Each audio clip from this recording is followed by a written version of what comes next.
A palavra nessa noite, ela tem como título A Nossa Identidade em Cristo. João capítulo 2, a partir do verso 23. Quem já abriu, diga amém. João 2, 23 diz assim: estando ele em Jerusalém durante a festa da Páscoa, muitos, vendo os sinais que ele fazia, creram no seu nome. Mas o próprio Jesus não se confiava a eles, porque os conhecia a todos. E não precisava de que alguém lhe desse testemunho a respeito do homem, porque ele mesmo sabia o que era a natureza humana. Vamos ler todos juntos o verso 25, todos juntos. E não precisava de que alguém lhe desse testemunho a respeito do homem, porque ele mesmo sabia o que era a natureza humana. Somente até aqui, amado Deus e amado Pai, Senhor, nós te louvamos pela tua palavra. Senhor, reconhecemos que dependemos dela, Pai, para continuarmos olhando, vivendo a nossa fé, ó Deus, caminhando neste mundo, Senhor, com tantas incertezas e problemas. É por meio da tua palavra, Pai, que nós encontramos o norte, a direção, para nos voltarmos para ti constantemente, Senhor. Por isso, Senhor, desperta os teus filhos.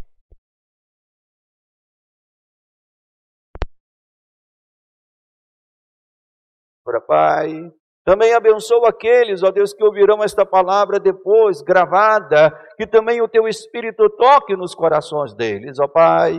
Nós suplicamos isso, no nome santo de Jesus. Amém e amém. Os irmãos podem assentar.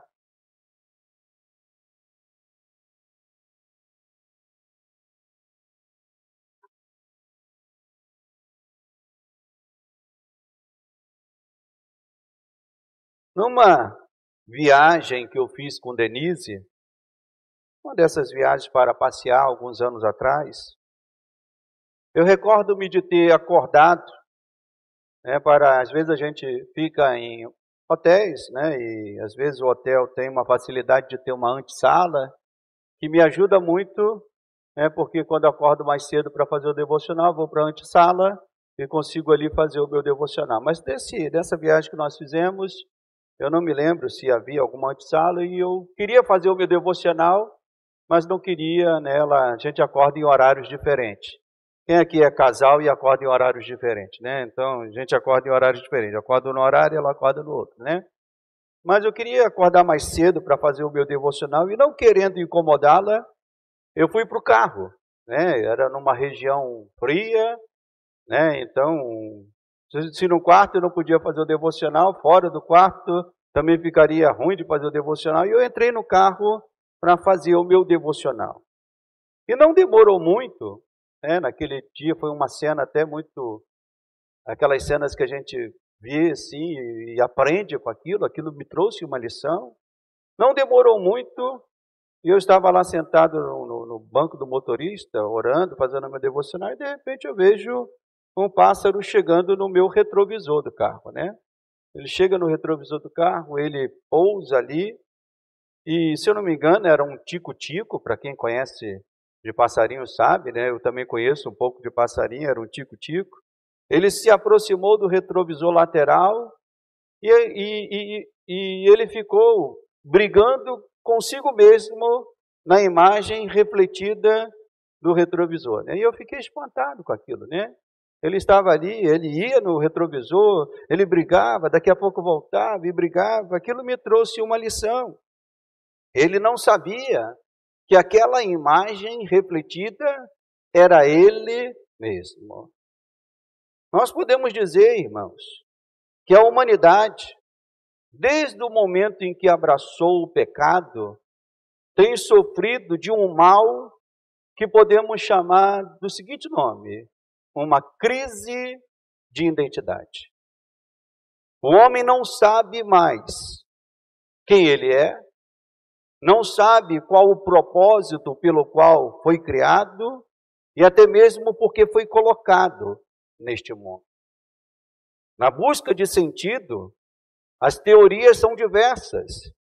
Temos aquelas que vão de um extremo ao outro, né? Temos aquelas que consideram o homem simplesmente um amontoado de matéria e de impulsos químicos, né, que não tem nenhum outro sentido além desse. Esses são chamados os naturalistas, que não veem propósito na vida humana, que não veem razão na vida humana. O homem é simplesmente como se fosse uma árvore, como se fosse uma pedra, é um amontoado de matéria e impulsos químicos. De um lado nós temos esses. Por um outro lado, nós temos as milhares de religiões que atribuem ao homem, vamos assim dizer, valores estranhos, associando a alma humana à alma dos animais, numa ciranda de vai e vem de reencarnação. Então nós temos um extremo, o homem não é nada. Temos as milhares de teorias religiosas, onde se diz assim, não, a alma humana é uma alma que vai se transformando em alma humana, alma de animais, e por aí vai. E esta crise de identidade, ela tem sido observada, obviamente que pela igreja, obviamente por aqueles que são cristãos, mas ela também tem sido observada por pensadores mais atentos. Um deles, chamado Charles Taylor, escreveu um livro chamado A Ética da Autenticidade. Ele é um filósofo, eu já li alguns livros dele, gosto das escritas dos livros dele. Charles Taylor escreveu o seguinte, abre aspas, pessoas inseguras sobre suas identidades voltam-se para todo tipo de guias e autoproclamados especialistas envoltos no prestígio da ciência ou de alguma espiritualidade exótica. Pessoas que são inseguras com respeito à sua identidade, eles estão sempre se perguntando, estão perguntando a especialistas que estão por aí, para que esses especialistas digam quem ele é, o que deve fazer. Como diz aqui Charles Taylor, os autos proclamados especialistas. Obviamente que envoltos pelo argumento científico, pelo argumento diversos por aí. E de fato, eu diria que nós vivemos num mundo inseguro e fraco. Cada vez mais que eu converso com pessoas estão dizendo isso. Nós vivemos uma geração de pessoas fracas, de pessoas inseguras, de pessoas que querendo se mostrar fortes e deslocadas, vamos assim dizer, e descoladas, perdão, são pessoas que se tornam manipuláveis e individualistas, pessoas que não sabem mais quem são, o que são, suscetíveis a opiniões alheias e que se escondem por trás de máscaras que criam para si mesmos. Nós vivemos esta época de pessoas que são inseguras e fracas se escondendo por trás de máscaras. Pessoas que sem perceber chegam ao ponto de fazerem mal a si mesmos porque desconhecem a razão e o propósito pelo qual foram criados por Deus. E toda essa crise de identidade, meus irmãos, ela tem um ponto de início. E nós que temos a palavra de Deus sabemos que ponto de início foi esse, né? O ponto de início foi quando o homem decidiu ser independente de Deus.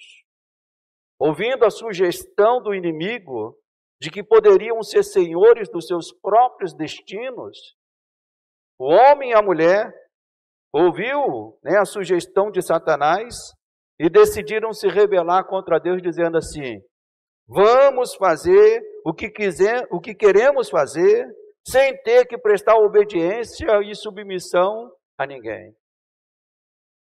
A mulher gritou, deu o seu grito de independência de Deus. E o homem foi atrás da mulher e deu o seu grito de independência de Deus. Naquele instante, antes de tomarem esta decisão, a liberdade humana, irmãos, era algo tão maravilhoso e sublime. Entenda isso que o pastor vai falar. A gente não sabe o que é liberdade humana. Hoje a gente fala de liberdade humana estando mergulhado num mar de pecados. Num mar de pecado que domina a humanidade. Mas antes do pecado dominar a humanidade, o homem de verdade, ele tinha uma liberdade. Uma liberdade tão sublime, tão preciosa, tão maravilhosa, que permitiu o homem até mesmo adotar este caminho. Que caminho, pastor? O caminho de se rebelar contra Deus. O caminho de adotar o pecado. Deus realmente criou o homem livre, mas ele usou desta liberdade para se aprisionar e se matar. Não se matar no sentido físico, mas se matar no pior sentido que se pode ter, no sentido espiritual. Ao escolher seguir a sugestão da serpente, o homem estava se condenando a viver como escravo do pecado para sempre. Foi um caminho sem volta, meus irmãos. O pecado venceu, Satanás venceu, e o homem perdeu o seu lugar, que o nosso irmão Júnior leu lá no Salmo 8. Né? O que é o homem? Para que deles te lembres. Fizeste por um pouco menor do que Deus. De honra, de glória, o coroaste. Deste a ele domínio sobre todas as coisas. O homem tinha um lugar glorioso, o homem tinha um lugar maravilhoso, né, antes do pecado. E o pecado venceu, Satanás venceu, e o homem perdeu o seu lugar de honra. Antes do pecado, o homem conhecia muito bem a sua identidade. Hoje nós temos esse problema, mas antes do pecado, isso não era um problema para o homem. O homem conhecia muito bem a sua identidade. Ele sabia que ele tinha sido feito à imagem e semelhança do Criador. Ele sabia a razão pela qual ele havia sido criado. Mais uma vez citando lá o Salmo 8. Ele foi criado para, abaixo de Deus, governar a terra e levar a terra à plenitude daquilo que Deus havia planejado para cada coisa. Olha que coisa gloriosa. O homem tinha um lugar de honra. Ele tinha a responsabilidade abaixo de Deus de governar esta terra e levar cada coisa que foi criada à sua plenitude. Mas agora, distanciado de Deus pelo pecado, o homem passou a buscar uma nova identidade e novas razões para viver e existir. E uma destas buscas se deu pela substituição do verdadeiro Deus por falsos deuses. A primeira busca que o homem fez foi essa. Substituir o verdadeiro Deus por falsos deuses. Uma vez que a porta do jardim se fechou, a Bíblia diz que Deus fez isso, e tem uma razão muito explícita no texto pela qual Deus fez isso. Por que Deus colocou o homem para fora do jardim e fechou a porta do jardim? A resposta está lá no próprio texto bíblico, para que o homem não comesse, e eternizasse o pecado. O próprio Deus expulsou o homem do jardim para que o homem não comesse da árvore da vida e da vida eterna, vamos assim dizer, eternizando o pecado. Então, a primeira coisa que o homem fez foi substituir o Deus verdadeiro pelos falsos deuses. Uma vez que a porta do jardim se fechou, o homem tratou de abrir novas portas, deixando de adorar e servir ao Criador, passou a se prostrar diante, olha que ironia, diante da própria criação. Aqui notamos essa primeira e grande decadência na humanidade que o pecado provocou. O homem que havia sido criado para governar, todas as coisas, passou a perguntar ao sol, à lua, as estrelas, o que esses astros, que também são criação de Deus, o que esses astros tinham agora para lhes dizer. É substituir o Deus verdadeiro por outros falsos deuses. E o apóstolo Paulo coloca isso, irmãos, de uma maneira perfeita quando escreve aos Romanos. Ele escreve o seguinte, Romanos capítulo 1, verso 23, quem gosta de anotar, né? Paulo escreve, abre aspas, dizendo-se sábios, se tornaram tolos, trocaram a glória do Deus invisível por imagens semelhantes aos quadrúpedes e répteis. Ou seja, o homem que foi criado para adorar o único Deus verdadeiro e governar toda a criação, não adorando mais a Deus, agora ele se coloca abaixo da criação para adorar quadrúpedes e répteis. E até hoje nós vemos pessoas buscando a sua identidade por meio desta via errada, da adoração de falsos deuses, se curvando à criação e perguntando, o que você tem a me dizer? Além desta via, meus irmãos, há também aqueles que buscam descobrir e estabelecer a sua identidade por meio de opiniões alheias. Procuram nos astros, mas também estão procurando, vamos assim dizer, em opiniões alheias. E eu diria que mais do que nunca, esta via se tornou uma via muito forte no nosso tempo, nos últimos anos, com o advento da internet. A preocupação com a opinião alheia se tornou algo grandioso. Quantas são as pessoas que estão se tornando famosas de um segundo para o outro? Né? Às vezes a pessoa faz alguma coisa, aquilo se torna viral e ela se torna famosa de um segundo para o outro. Mas na mesma velocidade que pessoas estão se tornando famosas, também na mesma velocidade pessoas estão sendo canceladas. Né? Fez alguma coisa e que daqui a pouco alguém influente faz uma crítica e vem ali um cancelamento, pessoas são rejeitadas, portanto. Recentemente, eu vi, talvez os irmãos aqui também viram, a história de uma jovem que tirou a sua própria vida.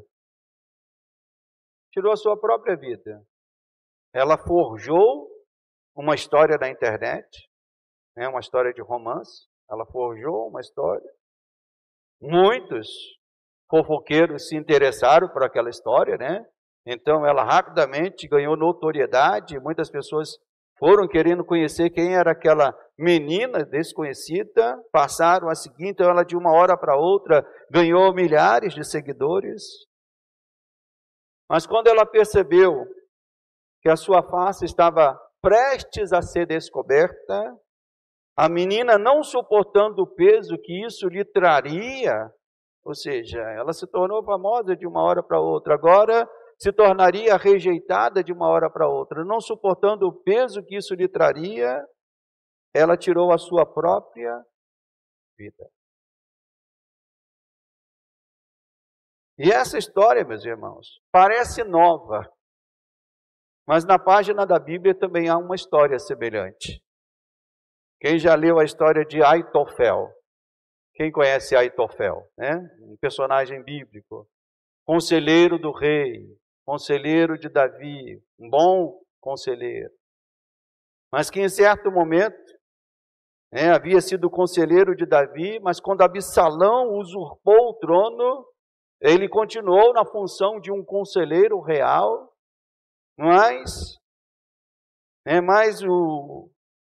quando percebeu que seus conselhos não se tornaram tão importantes como antes, apavorado com isso, a Bíblia diz que Aitofel foi lá e também tirou a sua própria vida.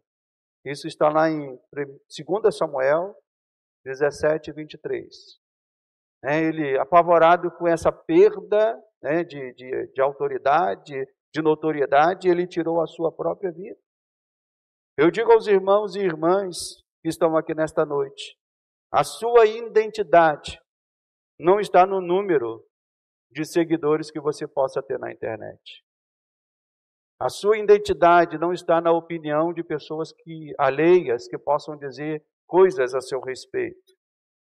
Por último, há aqueles que dizem também: pastor, eu não me preocupo com o que dizem a respeito de mim, eu não me preocupo com o que dizem de mim, o que me importa é o que eu penso de mim mesmo. Mas isso também não é garantia.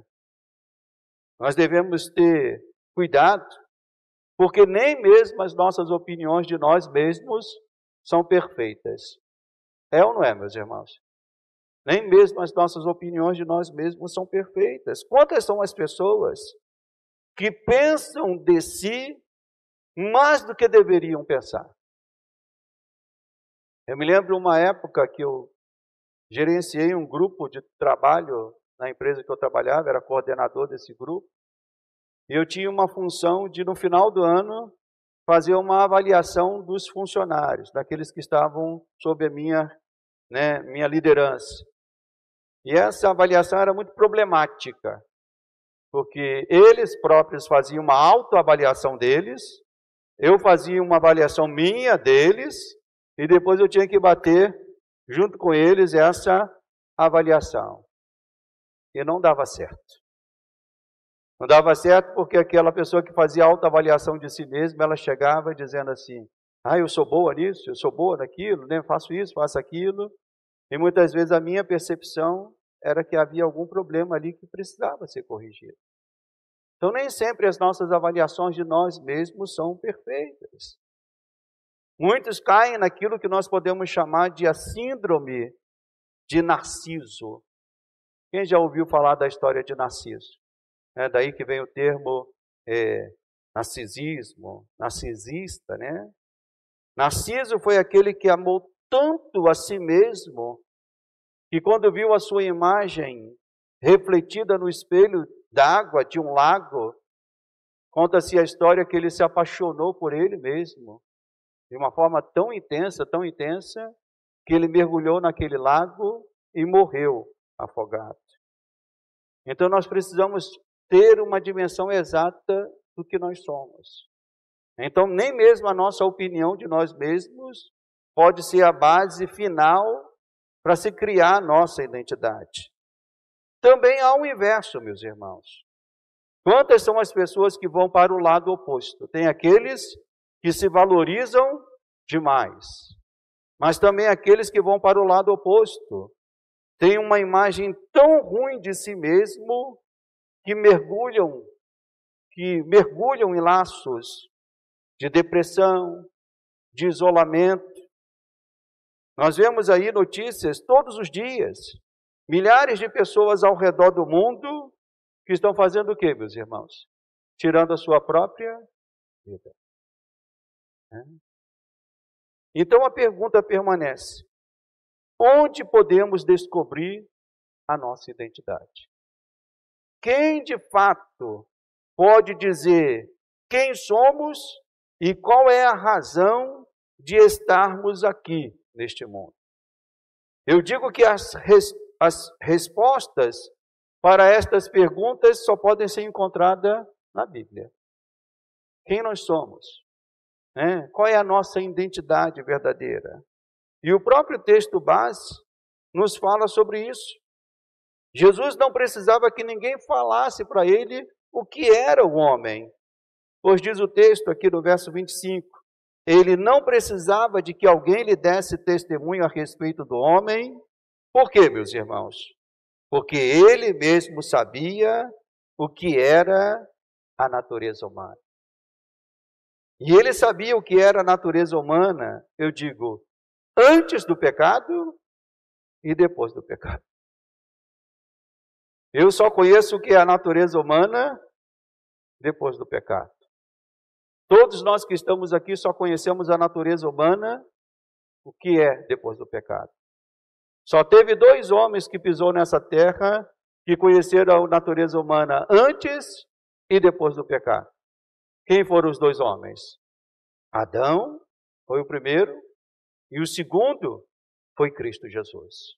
O primeiro Adão o segundo Adão. Somente Cristo, né, conheceu ele conhece a natureza humana antes do pecado e depois do pecado. Antes do pecado, o que era o homem, meus irmãos? O Júnior já leu lá para a gente, né, Júnior? A coroa da criação, o corregente de Deus sobre a terra. Alguns estudiosos afirmam que o termo, quando diz a Bíblia, que Deus o criou à imagem e semelhança, esse termo imagem traz a ideia de um representante do próprio Deus no mundo. Assim como um retrato, quando um presidente ele assume o mandato dele, uma das primeiras coisas que se faz é colocar um novo retrato do presidente, do novo presidente eleito, em todas as repartições federais. O significado disso é exatamente mostrando aquele que tem a autoridade. Então, esse termo imagem significa isso, que Deus colocou o homem na terra para o homem ser a imagem dele neste mundo. Deu um lugar de honra, de autoridade. O homem foi criado cheio de autoridade para governar a terra em nome de Deus. Irmãos, que coisa gloriosa. Que coisa gloriosa era o homem antes do pecado.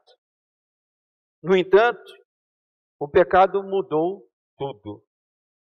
O homem que foi criado para dominar, passou a ser dominado e governado.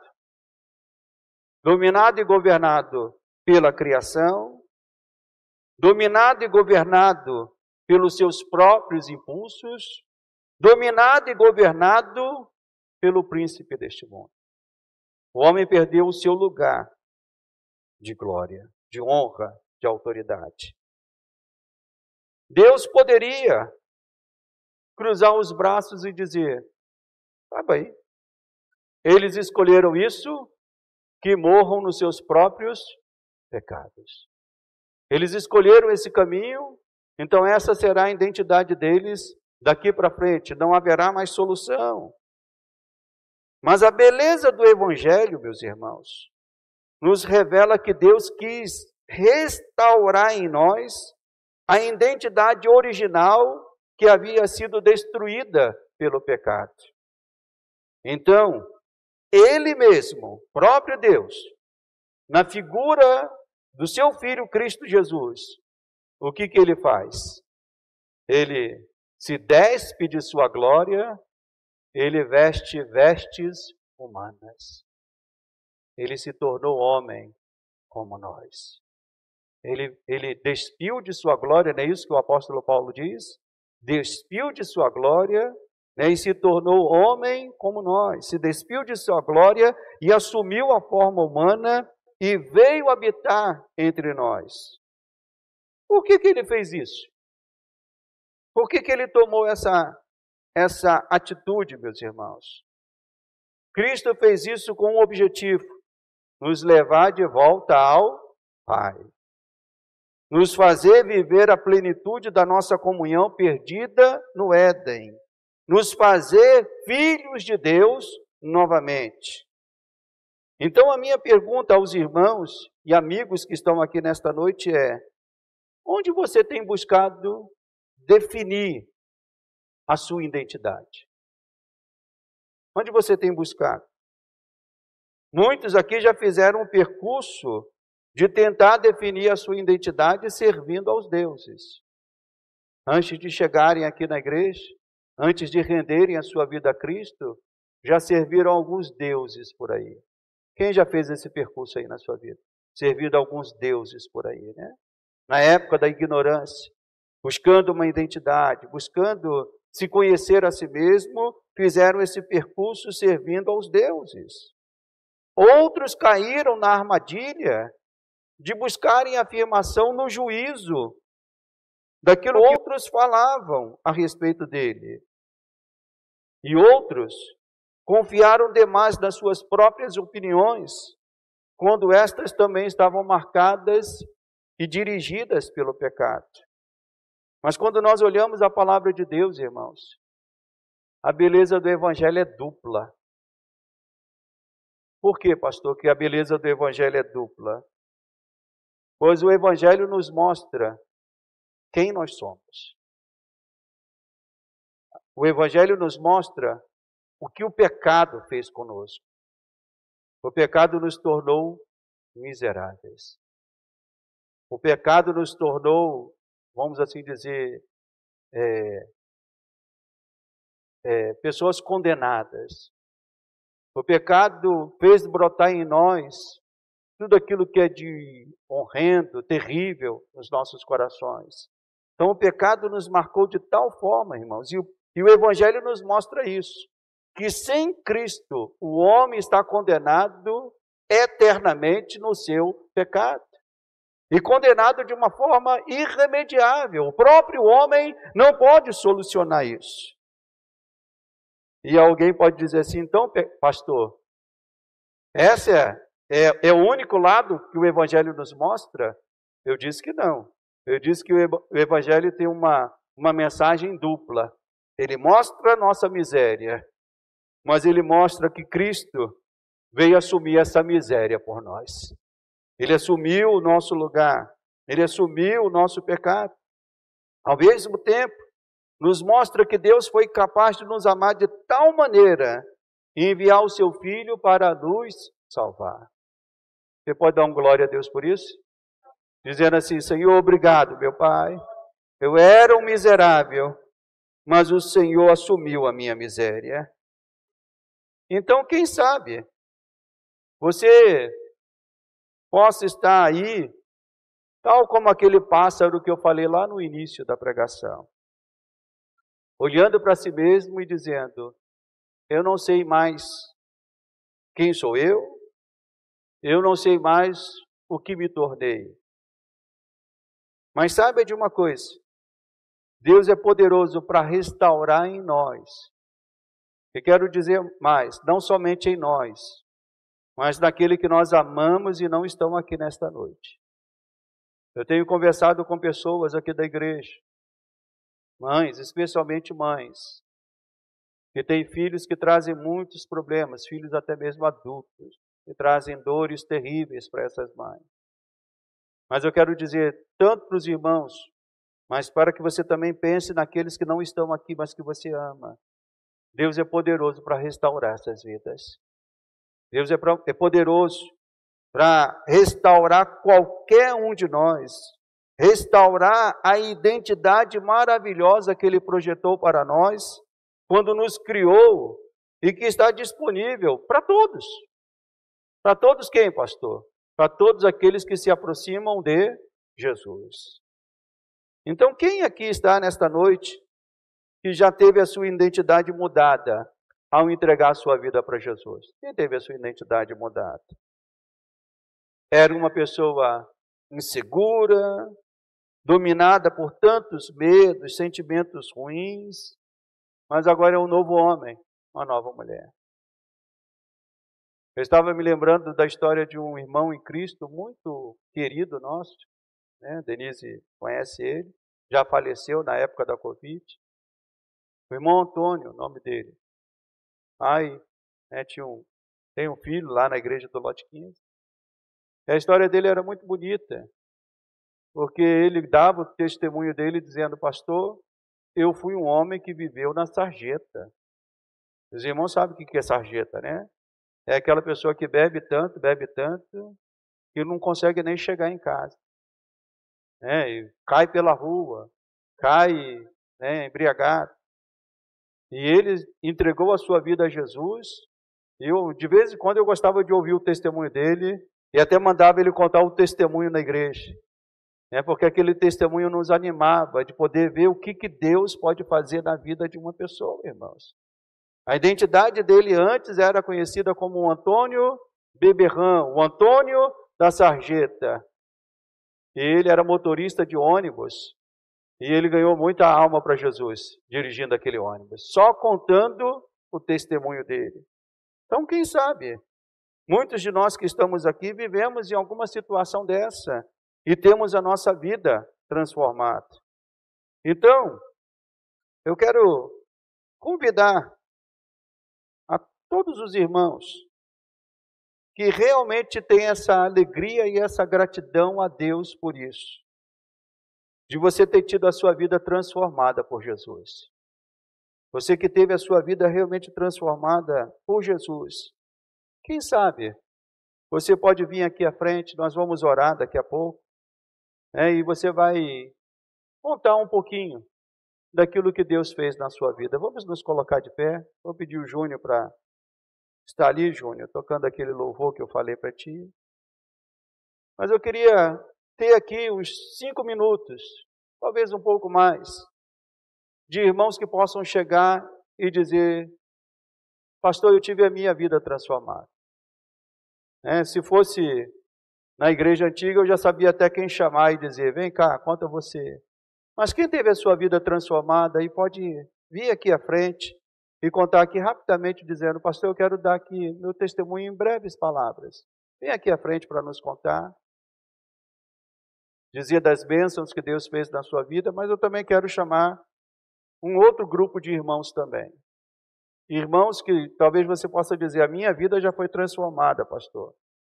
Mas eu quero convidar pessoas que estão aqui nesta noite, que tem um parente, que você quer ver ele transformado. Eu quero te convidar, saia do seu lugar, vem aqui à frente, para você representar essa pessoa aqui à frente. Pode ser um filho, pode ser um marido, pode ser quem for. Você vai representar essa pessoa aqui à frente. Crendo nisso que foi pregado nesta noite, no Cristo que muda a nossa identidade, no Cristo que transforma as nossas vidas. E você vai orar por esta pessoa aqui, representando um filho, como eu disse, não vou falar o nome aqui, mas como eu tenho sentido a dor de algumas irmãs aqui, que me pegaram ali na frente da igreja ali, dizendo: pastor, ora para o meu filho. Meu filho não sabe mais o que é viver, está dominado pelo vício da bebida. Está dominado por algo que está tomando a vida dele. A única coisa que nós podemos fazer, irmãos, é orar e dizer: Senhor, transforma a vida desses filhos. Transforma a vida dessas famílias. Quem teve a sua vida transformada aí, e que possa rapidamente aqui nos contar esse testemunho, em algumas palavras. Tem alguém que queira dizer aqui rapidamente do seu testemunho? Se não, vamos orar por estas vidas. Vou chamar os diáconos da igreja, diáconos que estão aqui. Me ajudem a ministrar sobre estas vidas que estão aqui. Vamos colocar as mãos, podem vir pelo lado da frente, os diáconos. Vai tocando. Eu quero que cada diácono toque em cada cabeça que está aqui, orando por estas vidas e pedindo que Deus mude a realidade desse irmão, a realidade de algum parente dele. Pode chegar mais à frente os diáconos, pode passar. Vem cá, diácono Luiz. Peça licença. E vai chegando. Peço à igreja também que estenda as suas mãos sobre estas vidas. Nós temos um Deus todo-poderoso. Nós temos um Deus que transforma as nossas vidas. E esses irmãos estão aqui para orar por eles, para orar por parentes. Então, cada diácono vai orando, tocando na vida de um, tocando na vida de outro. Enquanto a igreja também vai orando, levantando as suas mãos aqui. Senhor nosso Deus e nosso Pai amado, nós colocamos estas vidas agora diante do Senhor nesta noite, Pai. São homens, são mulheres que estão aqui orando por si, meu Pai, mas que também estão orando por alguém, um parente, que talvez esteja, ó Deus, não sabe mais quem eles são. Pessoas que estão sendo dominadas, pessoas que estão sendo vencidas, Senhor, por vícios, vencidas por drogas, vencidas pelas bebidas, Senhor. Pessoas que estão, ó Deus, envolvidas em pecados que dominam este mundo e que têm dominado parentes, amigos, Pai. E como dói o nosso coração, meu Deus, ao vermos a transformação que o Senhor fez na nossa vida. Nós desejamos que essa transformação seja feita também nestas vidas. Por isso, Pai, nós oramos, assim como o Senhor mudou a nossa identidade, muda a identidade destes irmãos, Muda a identidade desses nossos parentes. Vai tocando nestas vidas, Senhor. Vai fazendo os teus milagres. Vai quebrando as barreiras. Senhor, vai quebrando os grilhões. Senhor, vai tirando as garras do inimigo da vida destes irmãos, desses parentes. Não permitindo, Senhor, que essa dominação permaneça por muito tempo. Não, meu Pai. Nós cremos que assim como o Senhor mudou, transformou, nos deu um novo viver, meu Pai, nós cremos que o Senhor pode fazer também isso na vida dos nossos parentes e amigos. Vai salvando maridos que estão sendo representados aqui por suas esposas. Vai salvando filhos que estão sendo representados por suas mães e seus pais. Deus, vai salvando irmãos de sangue que estão sendo representados por seus irmãos aqui. Vai salvando a nossa parentela, Pai. Nós clamamos, nós oramos, nós colocamos isso diante do Senhor, Pai, porque sabemos que só o Senhor pode mudar essa situação. Então visita esses lares, opera essa transformação, para que em breve eles possam estar aqui adorando e cantando junto conosco, dizendo que o Senhor mudou o nosso viver. Nós te pedimos isso, Pai, no nome santo de Jesus, e que a igreja do Senhor dê um glória a Deus. Vamos dar um glória a Deus. Vamos dizer: Senhor, obrigado por ter mudado o nosso viver. Glória a Deus. Agora você que está aqui à frente, dê um abraço nesse irmão, dê um abraço nessa irmã, e diga para ele: assim como Jesus mudou o nosso viver, Ele vai mudar também o viver daquele que nós amamos, daquele que nós queremos bem. E nós vamos voltar aos nossos lugares. Amém. Eu quero que você saia daqui nesta noite cheio de gratidão pelo que Cristo fez na sua vida. Mas que essa gratidão, ela não pare ali naquela porta. De que você queira compartilhar isso com pessoas que você está vendo na mesma miséria que você esteve no passado. Dominado pelo pecado, preso nas garras do inimigo. E essas pessoas só poderão ser livres desta garra se você testemunhar da obra de Deus na sua vida. Então seja uma testemunha do Senhor, dizendo: Cristo mudou o meu viver, Ele pode mudar o seu viver também. Levante as suas mãos assim. Amado Deus e amado Pai, Senhor, nós te damos graças. A nossa identidade seria outra, completamente diferente. Nem sabemos aonde estaríamos, nem sabemos se estaríamos vivos ou não, nem sabemos quantas dores teríamos sofrido, Pai. Mas o Senhor veio ao nosso encontro, mudou a nossa identidade, restaurou em nós, ó Deus, a identidade de um homem, de uma mulher de Deus. E nós estamos aqui para te glorificar, Pai. Por isso, meu Deus, dai-nos esta alegria de testemunhar isso a tantos outros que ainda estão presos, sem direção, sem saber o que são, ó Deus, perdidos neste mundo. Queremos levar esta graça de salvação. Por isso, usa-nos, Pai, para a tua glória e louvor. Se temos chegado ao final desta reunião, Pai, que o Senhor nos conduza agora, guardados e abençoados pelo Senhor. Nós te pedimos isso, no nome do Pai, do Filho e do Espírito Santo. Amém e amém. Que Deus abençoe a tua vida.